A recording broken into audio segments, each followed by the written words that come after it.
Hello everyone, hope you're having an amazing Monday and welcome to the Reality Bang. I'm RJ Yohann, your host for this session, and thank you for tuning in.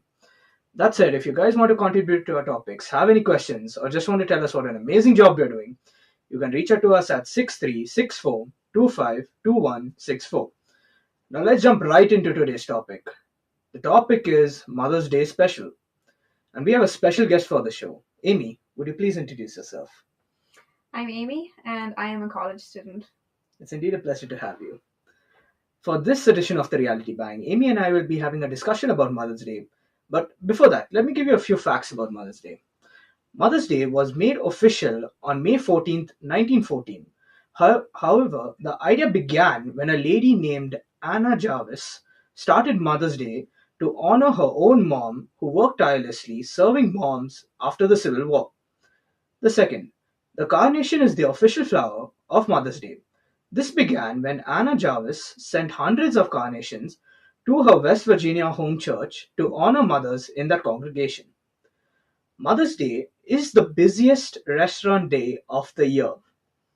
And finally, Mother's Day is the third most church service attended, right behind Easter and Christmas.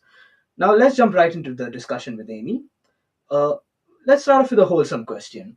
So, what is the most cherished memory between you and your mom? To be honest, there's no specific memory. I'm pretty close with her, so sometimes we'll be cooking together. She'll be cooking, and I'll just be standing there doing something or the other. And we Okay. just talk to each other, and we talk about everything under the sun. That was really good, but I think I have only like hardly few cherished memories because most of the time I'm not even home. So I'll say like one when I was like really young when we went to Bannerghatta Zoo. So I think I was like 3, 4, maybe 5, I guess. So we just went on my dad's old Kinetic. That was a very nice bike, by the way. So we just went, and I remember like on the safari, I kind of got scared because you know I'm for the first time I'm sitting in a bus and it's moving and there's a lot of animals nearby and I'm sitting there crying and like my mom comforts me like yo we are in the bus, they're not going to come and harm you or anything. So I mean that was pretty cute and kind of wholesome.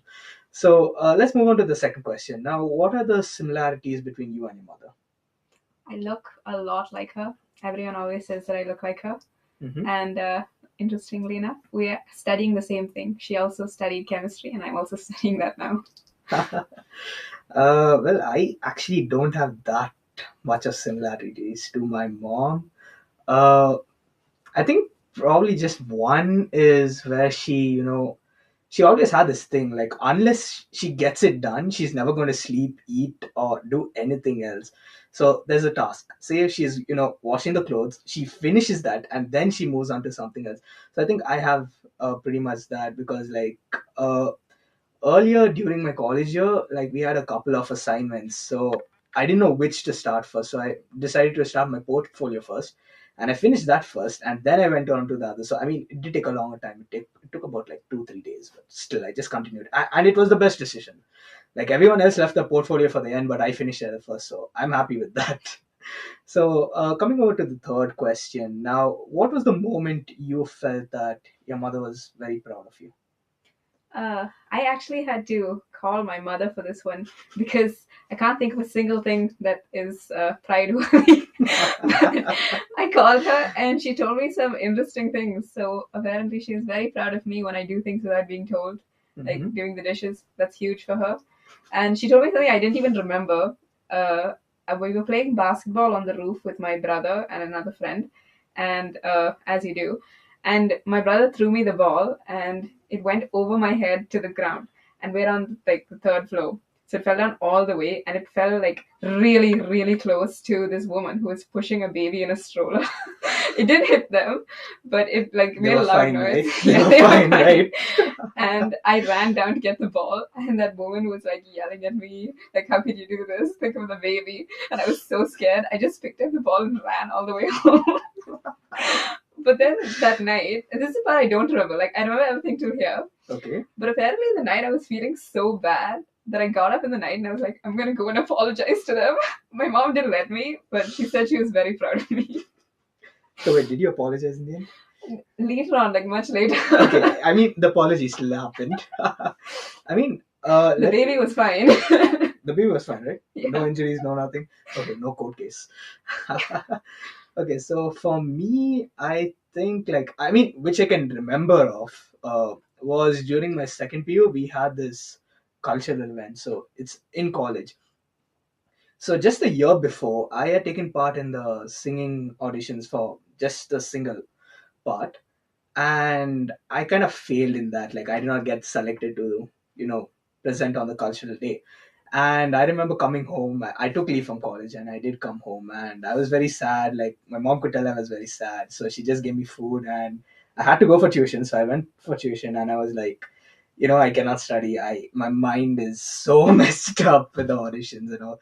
So then my teacher was like, if you're not fine, it's okay. You can just take the day off. So I was like, thank you, ma'am. So I came back home, and then my mom was like, you know, every single time you fail, just always remember you're getting close to success. At that time, I never believed. I was raging at that point. But then a year later, like when we took part in the group singing, like we came third, and we were like, facing degree students, and they were very amazing. And to get third, like I was like, okay, this is quite an achievement at this.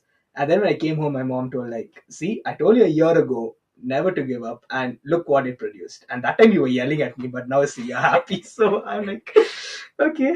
So that's when I realized she has a lot of knowledge. I mean, even though sometimes I think it's bad for me, but in reality, it's quite good. Actually, we are going to take a slight break, and we are going to touch upon a little poem which viewer Janice Jeffries sent to us. So it's a write up about Mother's Day, about her mom. So it's titled My Mom. Why do we need mothers? What's your origin story, you may ask? It's a rather simple one indeed. God created mothers because He could not be present everywhere at once. Moms are often our voice of reason or conscience. They lead us down the right path and teach us right from wrong in accordance to their will, God given duty.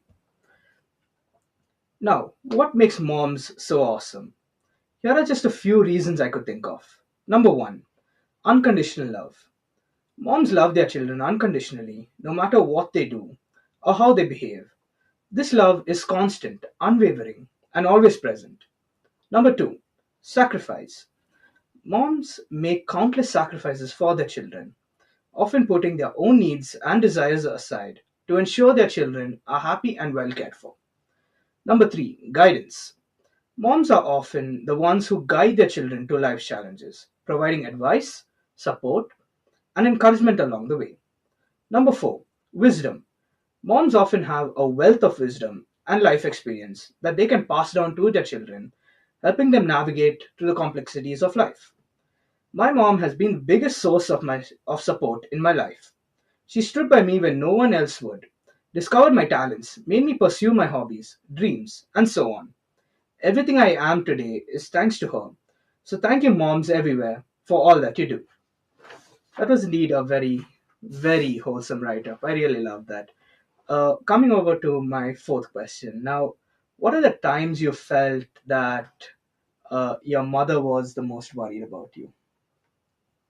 All the time, forever. She's probably worried about me right now, just constantly. Um, but to be honest, I get lost a lot. Like, Like navigation wise? yes, I'm sure I get lost in general too, but I mean, literally, I get lost quite a bit. And when I actually called her to ask her, what's something that you're proud of me for? She actually mentioned this the first time you came home safely from college, which I was a bit insulted by because, like, why is the bar so low? But to be honest, I mean, I did get lost the first time. there is Google Maps. There is Google Maps. I remember because my dad dropped me from the bus stop to the college. Like, he walked me there so that I would remember, and I still got lost. And I recently got lost. And like, I called my mom. I was like, okay, I'm on the way to the bus stop. And then 3 minutes later, I'm calling her like, I don't know where I am. I don't know what to do. I'm scared. I mean, now you don't get lost, right? No, this was very recent, like last week. Oh my gosh. So yeah, I think she's worried that one day I'm just gonna wander off. And next time you get lost, Google Maps are there. This is not sponsored, by the way. I mean, if you ask me, she's usually worried about a lot of things as well. But usually the most recent thing is okay. So a year ago, my dad got me a bike, and ever since the bike came into my house, my mom is livid about it. Every single time I take it out, like go to my friend's house or go for a ride, like my mom will always be, ride safe. Why did you get the bike? Why did you get the bike? This is not good. You know how many dangers are there on the road. Like, mom, if you are listening to this, I'm sorry, but I ride safe. I'm a safe rider. Don't worry about that. But I can see where the concern comes from, because after all, you're her son, and it's a duty to take care of you like that. So, coming out to my final question now, what is the important lesson or advice you learned from your mother? Uh, she gives me a lot of advice about like the future, things that I haven't even thought about. Hmm. Especially like it's just so much, but the first thing that comes to mind is like family relations, Hmm. the proper way to behave in a family, how you should treat other people. Also, like how you should think of people that you meet for the first time. She's very shrewd about people that she meets. Okay. So yeah, that kind of things. So basically, know the person before you start, Yeah. associating yourself with them. For me, I don't really remember. I mean, she has taught me a lot of things, but main thing she has taught me is when it comes to dating life. She usually tells me never ever date until you've got a job or something like that. And of course, I was young. I did go against that, and I understood very quickly why she said it the way she did. And she's given me a lot of advice during the time. She used to tell me, like, take the failure part for example. She told, every single time you fail, you're coming a step closer to success. So that is something I still live with even today. Like, I probably live with it for the rest of my life. Hopefully I don't forget it. But yeah, that's officially it. And my advice to everyone, like, sometimes you may feel like your moms are getting over your head, they're getting really annoying, but trust me, I've been to the same thing. I've also thought that, like, my mom was very annoying at times. But now, since I'm, like, 21, I'm an adult, and now I'm thinking, like, every single thing my mom has told me was for my own good. And like, right now I'm taking her advice literally to heart. So every single time, like, don't be don't disrespect your moms. Like, they work hard for us, and at the end of the day, they have your best interest at heart. Like, they don't want to stop you from anything. They want you to be the best that you can be.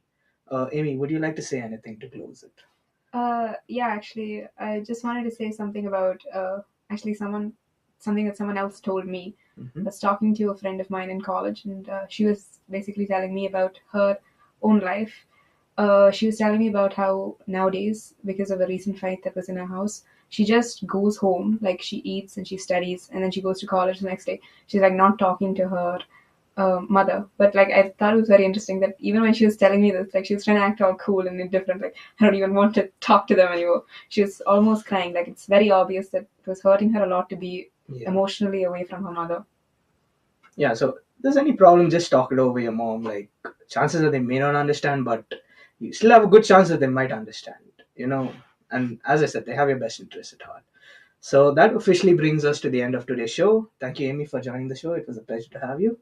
Remember, guys, we air on Mondays at 4:30 p.m. That said, I would love to hear your feedback, ideas, and insights. If you want to get in contact with us, please reach out to 6364 252164. And a huge thank you to our listeners for tuning in to this edition of the Reality Bang, your weekly dose of youth power, brought to you by FEBA Online. This is RJ Yohann. Hope you have an amazing week, and I'll see you next Monday. Also, happy Mother's Day to all mothers out there. We indeed respect you and we love you all. God bless you.